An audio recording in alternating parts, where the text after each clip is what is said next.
দেওয়াল লিখন মেয়েরা, বিশেষ করে মেয়েরা বেরিয়েছে দেওয়াল লিখন করার জন্য।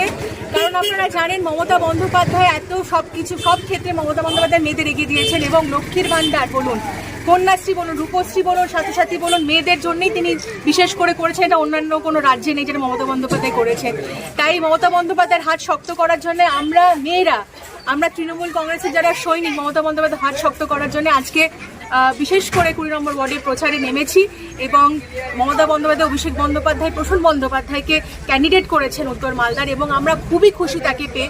উনি মালদার মাটিকে খুব ভালোভাবে চেনেন, যেহেতু উনি এখানে কর্মজীবনে তিনি এখানে অনেকদিন ধরেই কাজ করেছেন। তাই উনি অপরিচিত কেউ নন, মালদার মাটিকে, মালদার মানুষকে তিনি ভালোভাবেই চেনেন। তো আমরা ভীষণ খুশি তাকে পেয়ে, এবং বিশ্বাস করি তিনি যেভাবে কর্মজীবনে কাজ করেছেন মালদার জন্য, ঠিক সেইভাবেই মানুষের জন্য, এখানে মালদার মানুষের জন্য, উত্তর মালদার জন্য তিনি কাজ করবেন। কারণ আমরা জানি যে যিনি এমপি ছিলেন